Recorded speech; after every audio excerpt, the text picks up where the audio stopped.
Rachael was a bright, beautiful young lady with a big heart. She lived with her uncle after her parents passed away. Everyone in her neighborhood loved her because she was always cheerful and kind. She had a best friend named Anita, who wasn't as smart as Rachael, but they were very close. Rachael was a star in school, always getting top grades, which made some of her classmates jealous. But she didn't mind, she just focused on her studies. After her secondary school education, she got admission into the university. While in the university, she met a handsome young boy named Daniel. He was charming, and Rachael, being the sweet girl she was, quickly fell in love with him. They spent a lot of time together, and as the days passed, their love grew stronger. But Rachael didn't know that Daniel wasn't the person he seemed to be. He promised her a future together. Out of her compassion for Daniel, she never for once doubts him. They consummated their relationship several times without protection. One day, Rachael found out she was pregnant. She was scared, but also a little excited. She thought Daniel would be happy too. But when she told him the news, Daniel's face changed. He didn't want the baby and told Rachael he didn't want anything to do with her anymore. Rachael was heartbroken. When her uncle heard about the pregnancy, he was furious. He felt ashamed and disowned Rachael, leaving her all alone. Rachael tried to continue her studies, but the heartbreak and stress were too much for her. Without her uncle's support, she had no money to pay for school, so she had to drop out. She was now alone, with a pregnancy on the way and no one to help her. After 9 months of struggle, Rachael gave birth to not one, but 2 beautiful babies, twins. She loved them with all her heart, but life was hard. Without a proper education, Rachael couldn't find a good job, so she took whatever work she could find to take care of her twin son. A few years later, Rachael decided to move to the city, hoping to find a better life. She found a job as a waitress in a small restaurant. It wasn't much, but it was enough to feed her children and keep a roof over their heads. Even though life was tough, Rachael never gave up. She worked tirelessly every day, determined to give her kids the best life she could. One day, while serving customers at the restaurant, Rachael heard a familiar voice. She turned back only to see her childhood friend, Anita. She was married now, to a kind and successful man. Anita was so happy to see Rachael, and they hugged each other tightly. They talked about old times, and Anita couldn't believe how strong Rachael had been through everything. Rachael was happy to have her friend back, but deep down, she felt a little sad. Anita had everything she once dreamed of, a happy family, a good life, while she was still struggling. Anita and her husband, Johnson, visited the restaurant often, and she introduced him to Rachael. They greeted each other and soon got along. They all become close to each other, and Rachael does visit them in their house. Anita becomes Rachael's closest and only friend since she didn't know more people in the city. Rachael in return had always been a loyal friend to Anita too. Their friendship grows stronger as time passes.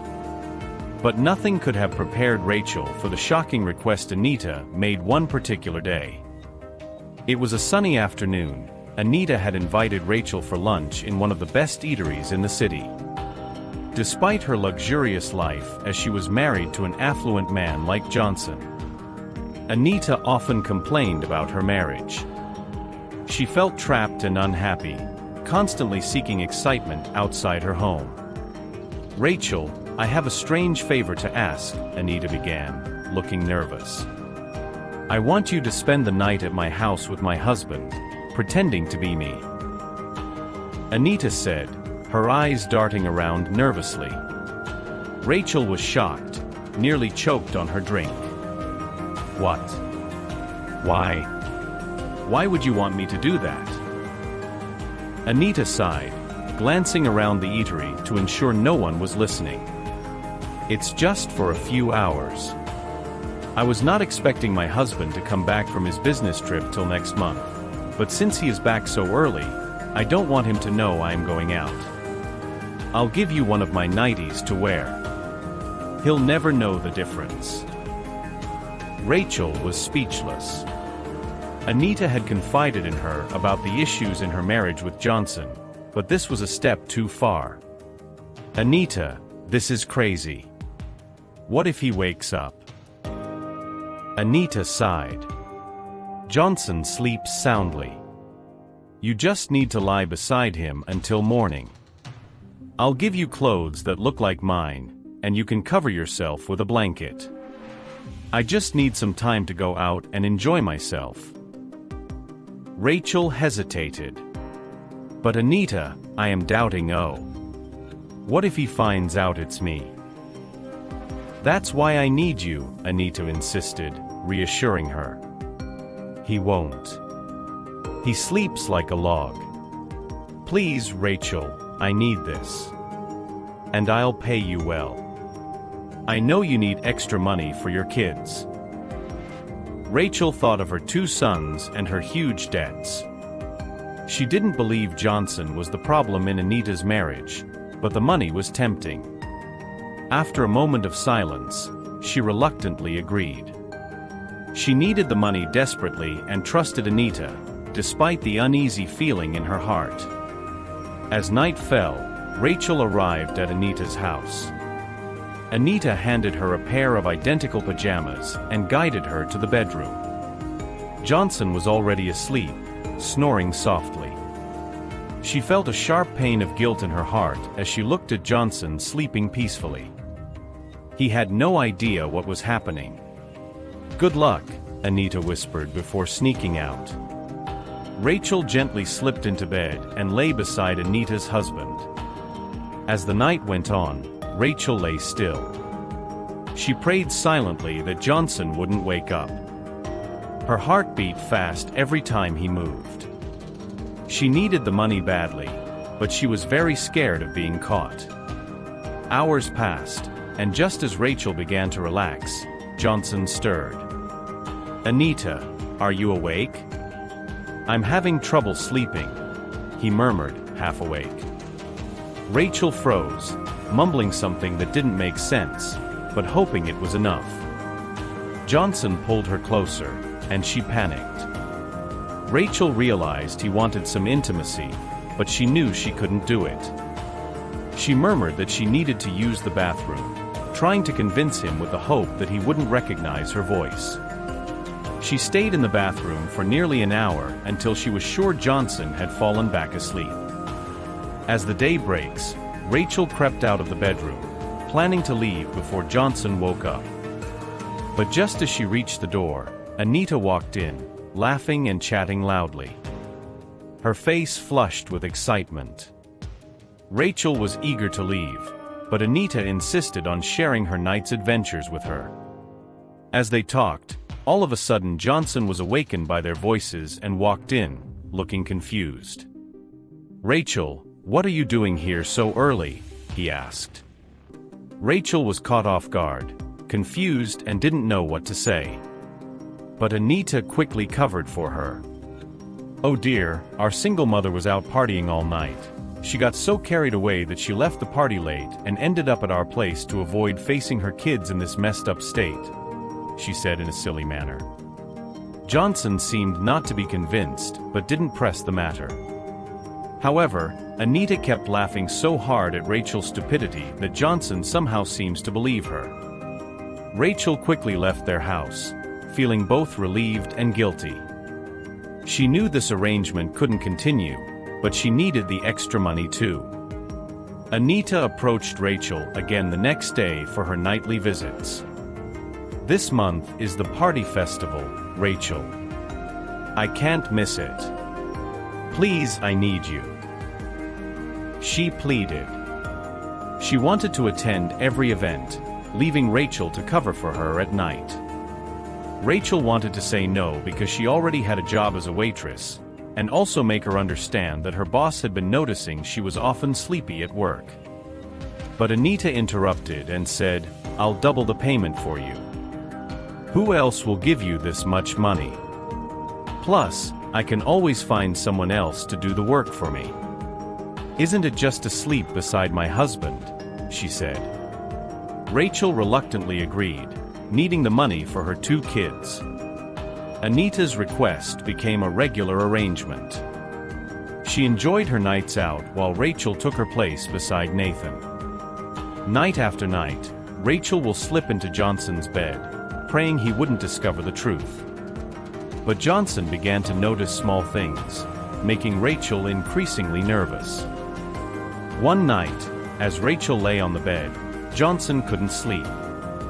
He started talking about Rachael, praising her dedication as a single mother. "Darling, shall we invite Rachael to the weekend beach party? Do you think she's a flirting type?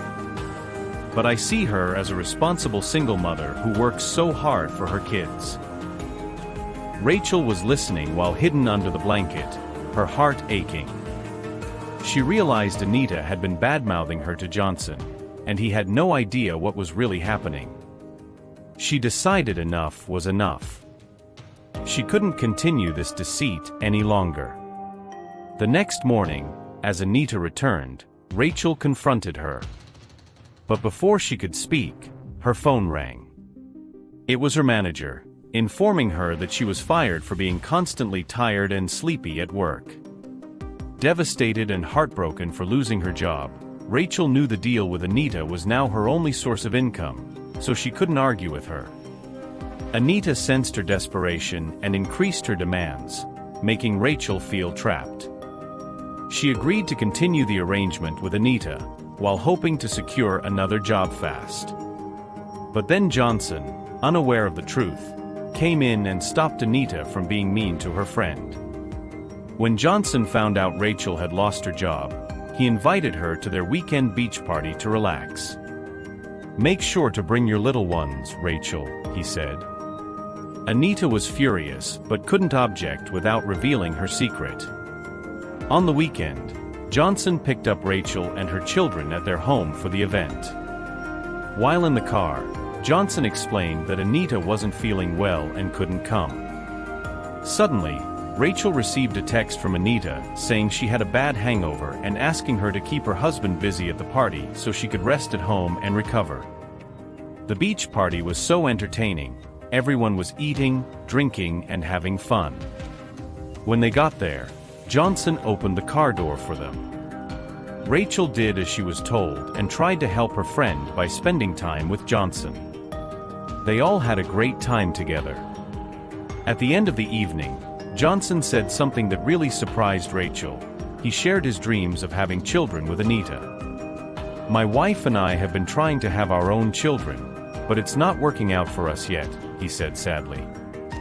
Rachael was surprised, as she realized how deeply Johnson cared for his wife, despite her deceit.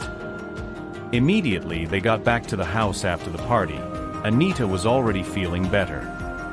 While Johnson was distracted and busy playing with Rachael's kids, Rachael sought the opportunity and confronted Anita about Johnson's desire for children. However, her answer surprised her. Anita's response was cruel.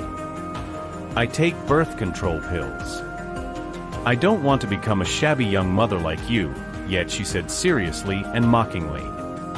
Rachael was shocked but couldn't say anything. She never thought her friend only liked Johnson for his money and didn't really love him. As the day got darker, it was time for Rachael and her kids to leave, but Johnson insisted and asked them to stay for dinner. Anita watched jealously from afar as Rachael got along with Johnson. Her mind was dirty. She thought Rachael wanted to take her place for Johnson's money. "Dear, hope Rachael is not trying to bribe you with her kids?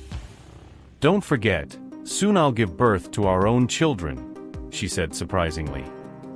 Rachael was shocked and dumbfounded by Anita's statement. Hurt and angry, Rachael decided she had had enough, and that would be her last night there.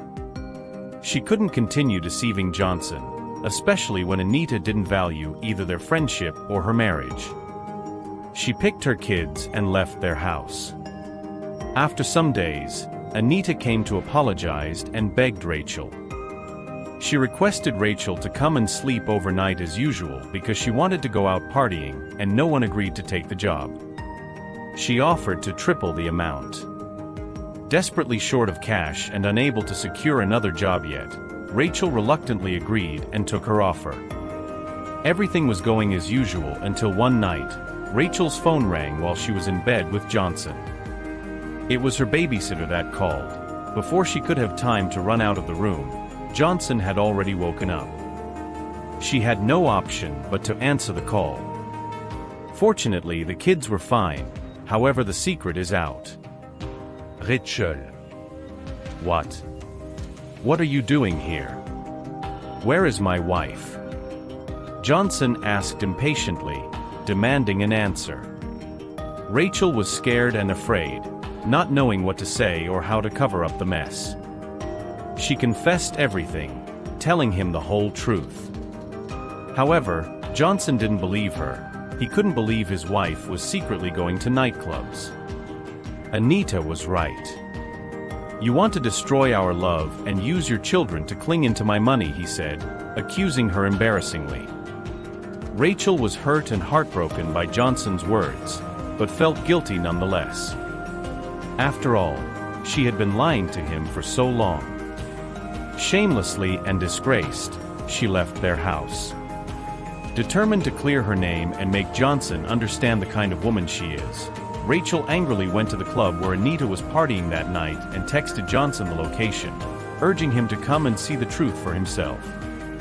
Hours passed, and she thought Johnson wouldn't come. But then she saw him standing by the entrance, watching Anita flirt with another man. Witnessing Anita's infidelity firsthand, Johnson confronted her at the club, leading to a heated argument. However, Anita didn't lose her composure, and instead tried to blame Rachael for everything. "Dear, don't believe her. This single mother has no life and she's trying to destroy others," she said. Johnson wasn't buying it. He furiously responded back. "Shut up. Rachael's action is justified. She did it all for her children, unlike you," he said angrily. "My lawyer will send you divorce papers tomorrow." Rachael watched as Johnson's words hit Anita like a thunderbolt. Anita tried to defend herself, but Johnson's mind was made up. Rachael and Johnson angrily left the club in silence. On their way home, as they were about to depart, Johnson turned to Rachael and softly grabbed her hand. "Regarding your job search, there's a job vacancy at my company. Flexible hours and the salary will be perfect for a single mom. Would you be interested?" Johnson said. Rachael was so happy that she immediately agreed without hesitation or consideration. She was overwhelmed with gratitude. Johnson supported her and her children, and over time they grew closer, their bond grew stronger. Johnson's support for Rachael extended beyond the workplace. He became a father figure to her kids, helping them with schoolwork and taking them on outings. Rachael was grateful for his kindness, and their friendship deepened. One day, Anita returned, seeking forgiveness and a second chance, trying to avoid the divorce. She apologized for her actions, but Johnson was firm. He was determined to move on, and there was no place for deceit in his life. As day passes, Johnson and Rachael begin meeting in secret. Their friendship evolved into something more, but they kept it hidden, fearing it might affect the divorce process. Later on, the divorce was granted. Anita was left with a fraction of the wealth she once enjoyed, while Johnson felt a sense of justice and relief. With the divorce finalized, Johnson and Rachael no longer had to hide their relationship. They decided to take things slow, focusing on building a strong foundation for their future together. Rachael was very good at her new job, and everyone at work liked and respected her. She managed to take care of her job and her family, thanks to Johnson, who was always there to help her. One day, During a family outing, Johnson proposed to Rachael. He gave a sweet speech about how much he loved her and the time they had spent together. Rachael was so happy that she said yes, and they started making plans for their future. Johnson and Rachael had a beautiful wedding. It was a small and special event with just close friends and family. They were very happy and ready to start a new life together, without lies and deceit. Rachael and Johnson welcomed a baby girl into their family, naming her Chidima, meaning God is good. Their home was filled with laughter and love. Thanks for watching. If you liked this story, please show your support by clicking the subscribe button, share with your friends, and leave a comment below. I will see you in my next story. Bye.